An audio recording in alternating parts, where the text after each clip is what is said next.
Oke, selamat pagi. Jadi hari ini kita akan membahas mengenai Markov Chain, yaitu sebuah model matematik untuk memprediksi masa depan.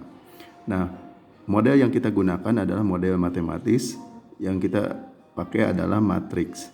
Jadi model matriks ini kita akan lakukan sebuah proses di mana menjadi pengambilan keputusan dari data yang sudah kita dapatkan.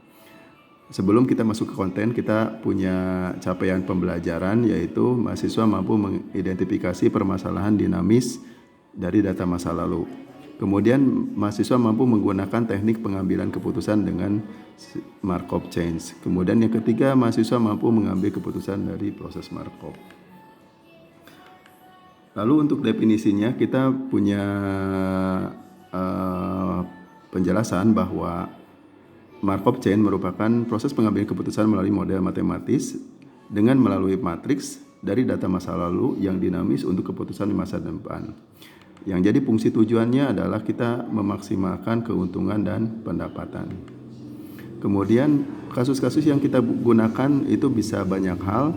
Untuk kita aplikasikan Markov Chain, yaitu manajemen persediaan, masalah pergantian, manajemen arus kas, kemudian kapasitas saluran aliran, pengujian tanah, dan prediksi penjualan. Lalu untuk matriks itu sendiri kita akan gunakan matriks transisi ya, untuk kita gunakan sebagai proses di dalam untuk memprediksi. Yang nantinya untuk kasus sekarang adalah kita menggunakan market share. Lalu untuk Markov Chain sendiri kita punya beberapa bagian, yaitu terdiri dari konsep dasar, dinamis, dan stage terbatas. Tapi karena dari sekian banyaknya ini, sekarang kita akan membahas Markov Chain, konsep dasar, probabilitas transisi, dan market share. Lalu dari studi case-nya kita punya suatu kasus untuk memprediksi dari hasil penjualan. Ini merupakan data masa lalu, kemudian ini merupakan data dari perubahan menjadi penambahan, kemudian yang ini adalah data dari dimana kalau konsumennya berpindah ke yang lain. Nah, di sini kita dapatkan future-nya adalah ini ditambah ini dikurangi ini menjadi ini sampai ke D. Nah, secara detailnya untuk setiap produk itu adalah seperti ini. Dan ini kalau kita lihat jumlahnya ini 151 sama dengan yang tadi.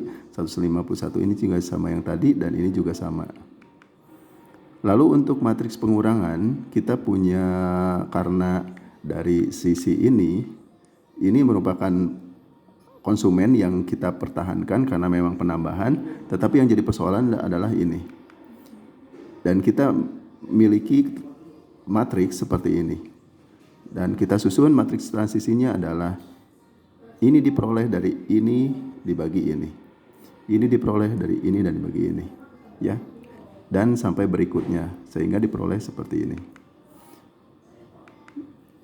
Kemudian kita ke market share itu sendiri, kita punya perhitungan dari sini, lalu kemudian ke sini dan diperoleh matriks transisi. Dan lalu kita punya matriks transisi yang kita akan prediksi dari data sekarang, yaitu ini diperoleh, kemudian dan ini susunannya berdasarkan kolom dan ini berdasarkan baris. Di dalam rumusnya market share itu adalah ini dikali ini menjadi ini, dan ini adalah hasil dari market share. Di sini A, ini B, ini C, ini D. Dan yang terakhir kita punya hasil dari kesimpulannya adalah Markov Chain lebih efisien dibanding dengan program linear. Kemudian yang kedua, Markov Chain itu penggunaan kita lebih luas. Jadi tadi salah satunya adalah pemasaran. Jadi di dalam manajemen persediaan pun kita bisa gunakan. Oke, untuk segmen dari kali ini mengenai Markov Chain, probabilitas transisi, dan market share itu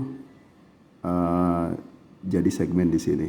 Untuk yang lainnya kita akan di segmen yang lain. Terima kasih.